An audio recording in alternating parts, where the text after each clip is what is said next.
Assalamualaikum warahmatullahi wabarakatuh. Berjumpa kembali dengan saya Bapak Zainal.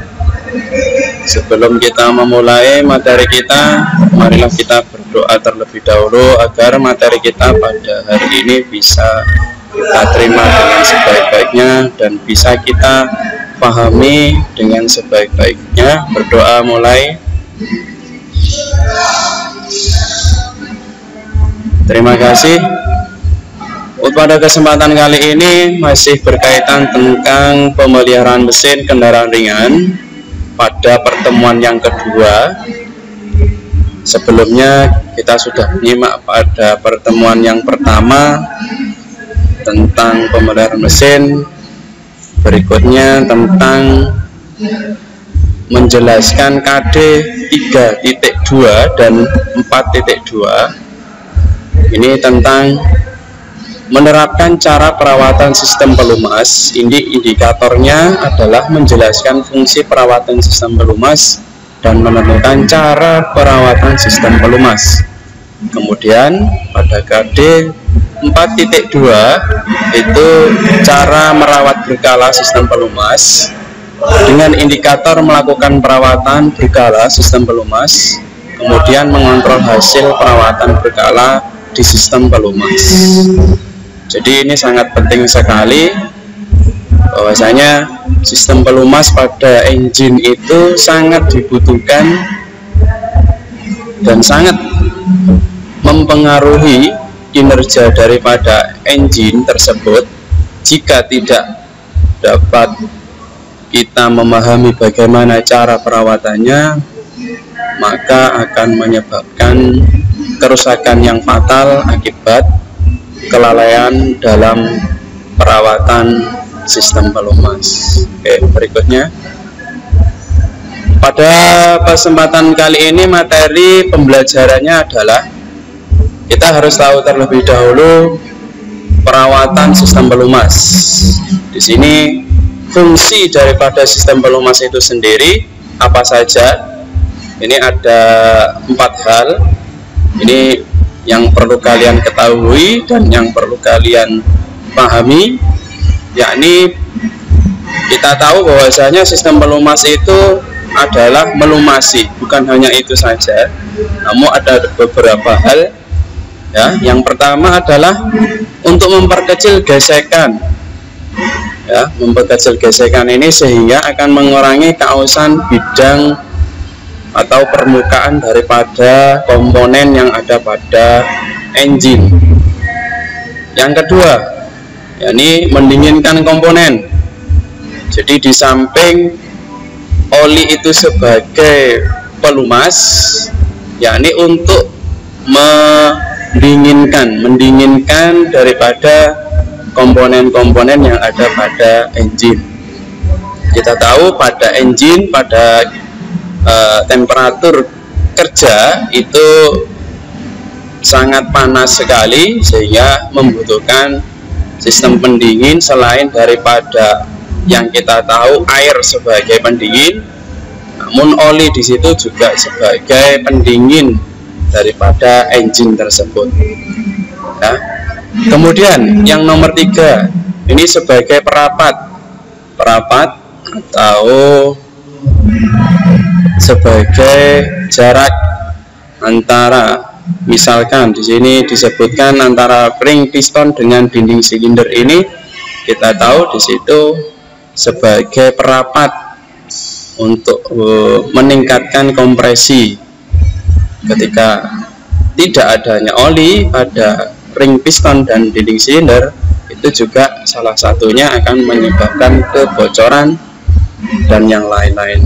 Kemudian yang keempat sebagai pembersih dari keausan bidang lumas. Artinya apa? Di sini bahwasanya oli itu sebagai pembersih atau pembilas ketika dua buah benda logam itu saling bergesekan, yang nantinya juga akan membuat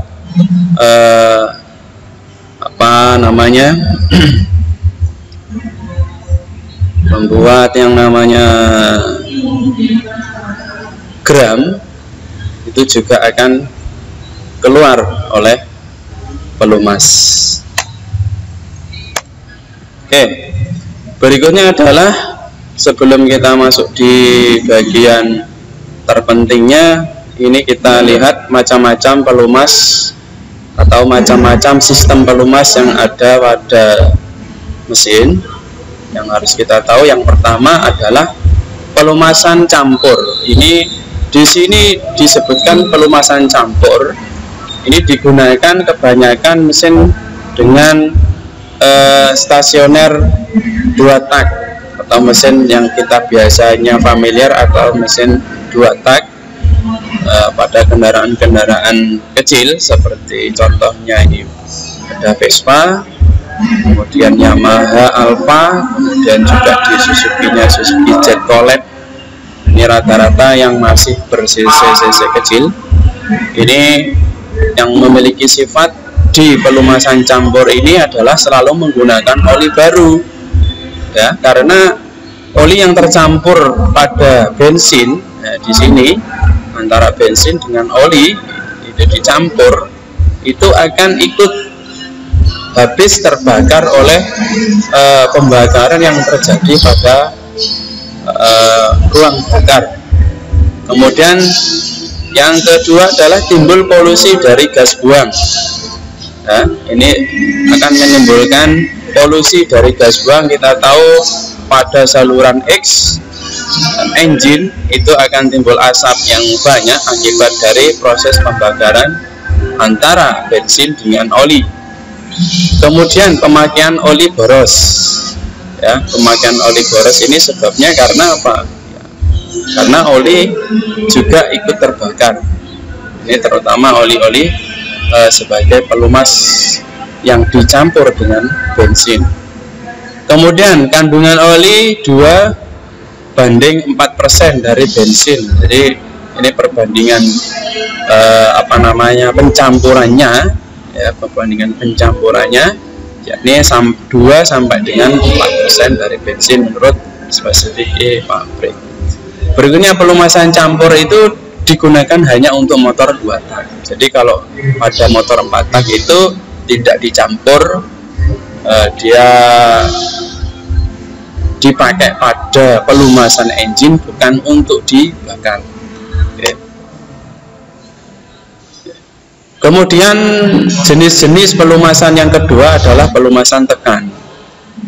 Ya, sifat yang menonjol dari pelumasan tekan adalah pelumasan kontinu atau teratur dan merata. Seperti kita tahu, dimulai dari bagian bawah karter ini, kemudian nanti nomor 2 ini adalah saringan kasar, saringan kasanya.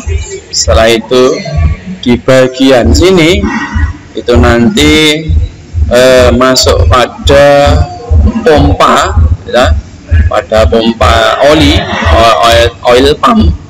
Ini disebut dengan oil pump. Berikutnya disalurkan ke nomor 5 ini adalah filter, ya, jadi filter halus dari filter dasar, pompa, kemudian filter halus sebelum didistribusikan ke komponen-komponen pada mesin. Kemudian digunakan pada motor oto atau bensin dan diesel 4 tak. Ini rata-rata sudah menggunakan pelumasan sistem tekan atau menggunakan oil pump.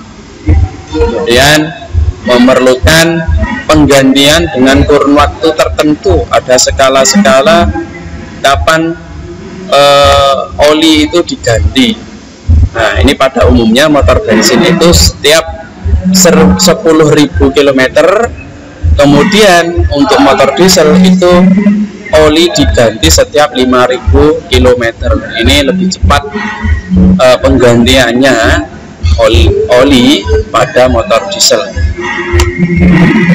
Oke, berikutnya adalah tentang spesifikasi kekentalan. Ini yang perlu kalian ketahui. Kebanyakan kalau kalian melihat botol daripada oli itu, di situ tertulis standar kekentalan. Yang ini tentunya harus kalian pahami bahwasanya apa maksud dan tujuannya itu, sehingga akan tidak salah dalam menentukan oli apa yang dipakai, kekentalan berapa yang akan dipakai pada engine tersebut. Spesifikasi kekentalan atau biasa disebut dengan viskositas. Ini tentunya kalian harus tahu apa itu viskositas. Oke, spesifikasi ini mengikuti standar SAE. Ini adalah standar SAE, Society of Automotive Engineering. Ini adalah standar internasional, di mana kalau ada tulisan SAE 20 itu berarti tingkat kekentalannya encer, atau yang biasanya dipakai pada hidrolis. Ya, ini kekentalannya hanya 20. Kemudian SAE 30 ini tingkat kekentalan sedang. Yang ini biasanya dipakai pada engine, ya, antara 30 sampai 40 ini yang biasanya dipakai pada engine. Kemudian SAE 50 sampai 60 itu tingkat kekentalannya sangat kental. Ini biasanya dipakai pada gardan, transmisi, dan yang lain-lain kaitannya tentang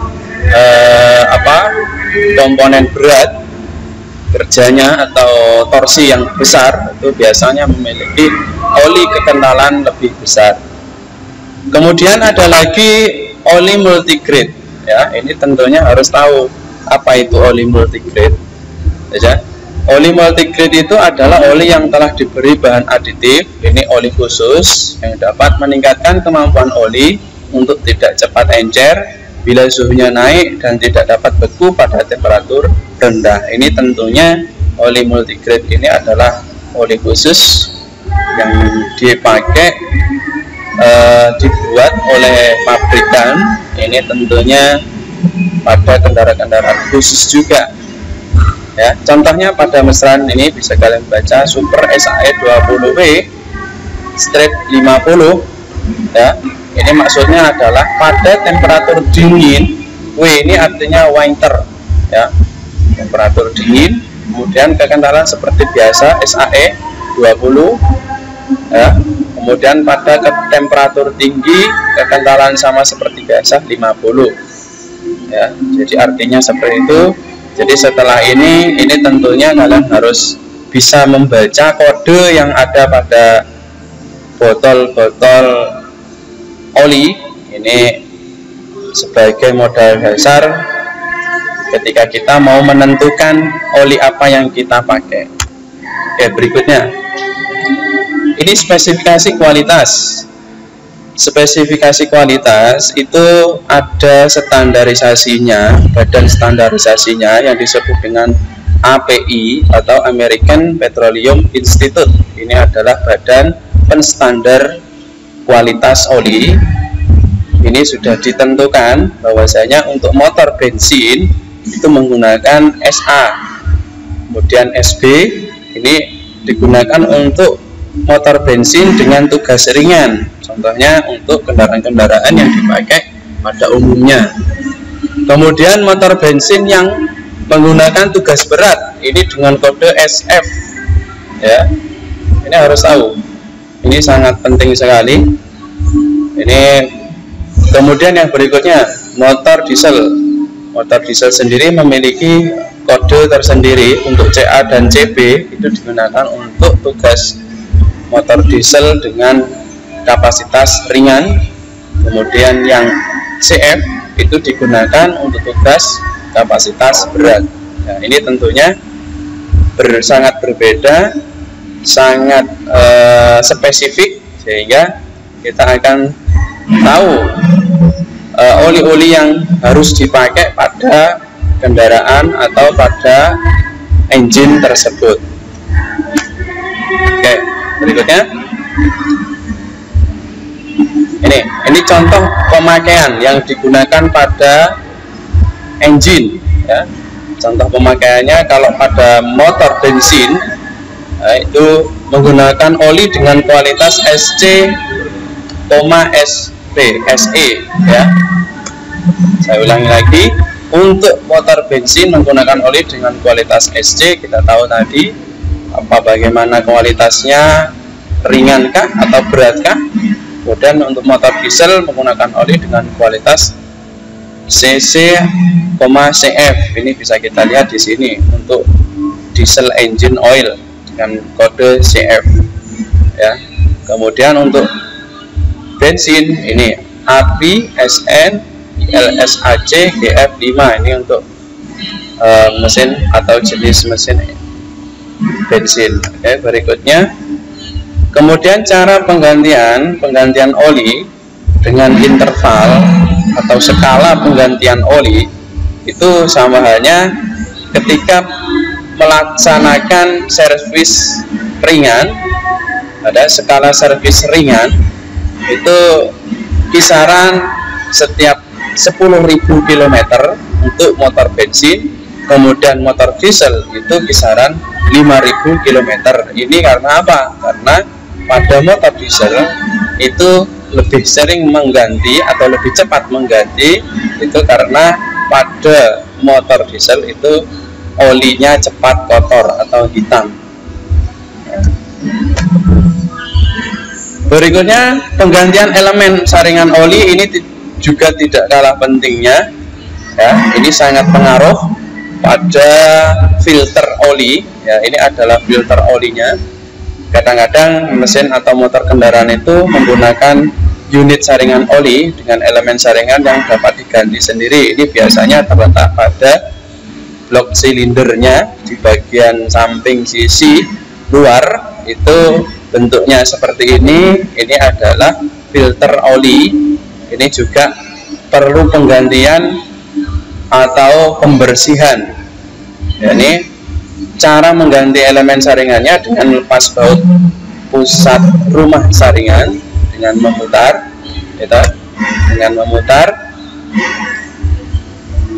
ke kiri, kemudian kunci rumah saringan dan perlengkapannya ini bisa dibersihkan, kemudian diganti dengan saringan dan silnya harus diganti pada setiap ini 20.000 km. Jadi kalau pada penggantian oli itu 10.000, berarti setiap 2 kali ganti oli harus ganti saringan oli atau filter oli.